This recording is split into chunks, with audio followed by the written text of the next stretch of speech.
তাবুকচিনি Padmashri Manai Lt-Thanga Darlong Nok ফাইজা এবং এখানে এসে দেখলাম খুব করুণ অবস্থা। উনি জীবনের শেষ দিন ওনার ছোট মেয়ের কাছে থেকেই মারা গেলেন। ওনার ছেলে এবং দুইজন মেয়ে আমার পাশেই দাঁড়ানো। ওনার গ্র্যান্ড চিলড্রেনরাও এখানে আছেন। প্রধানমন্ত্রী আবাস যোজনা নিয়ে নকখানো বড় মাইনিয়াকো থাকবো।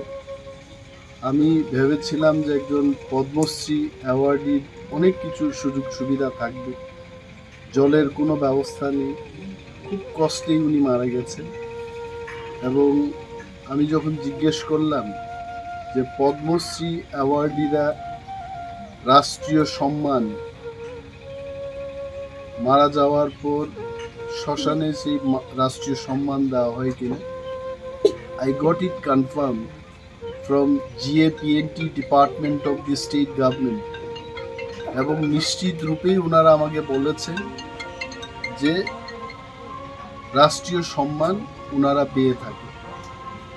কিন্তু আজকে এখানে এসে জানলাম যে এই ধরনের কোনো ব্যবস্থা ঊনকোটি জেলা আধিকারিকের পক্ষে বা কৈলাসহর মহকুমা শাসকের পক্ষে, এসপি ঊনকোটির পক্ষে এই ধরনের কোনো ব্যবস্থা ছাড়াই ওনার শেষ যে কাজটা ওনার ছেলেমেয়েরা করেছেন। And this matter I will be definitely taking to the knowledge of the President of the country. মাননীয় মুখ্যমন্ত্রীকেও আমি জানাবো। কিছুক্ষণ আগে মাননীয় মন্ত্রী শ্রী রতনলাল নাথ মহোদয়ের সঙ্গে আমার কথা হয়েছে। ওনাকেও আমি বলেছি যে রাষ্ট্রীয় সম্মান বা স্টেট অনার এটা পেয়ে থাকেন কিনা পদ্মশ্রী পুরস্কার প্রাপ্ত যারা, সেই ব্যাপারে ওনাকে আমি খোঁজখবর নেওয়ার জন্য বলেছি। But before that I was confirmed by an officer from GAPNT department যে পদ্মশ্রী পুরস্কার প্রাপ্ত ব্যক্তিরা যখন মারা যান তারা সেই রাষ্ট্রীয় সম্মান বা স্টেট অনারটা পেয়ে থাকে। তো এটা করা হলো না। আমি সত্যিই নিন্দা জানাই যে উনি আমাদের পিঁপড়াদের একজন গর্ব ছিলেন। উনি এই সম্মান পাওয়াটা যে কোনো ব্যক্তির পক্ষে এটা সম্ভব না। We really thank Government of India to recognize his work, but sad to say that এটা খুব ব্যথিত যে ওনাকে সেই সম্মানটুকু দেওয়া হলো।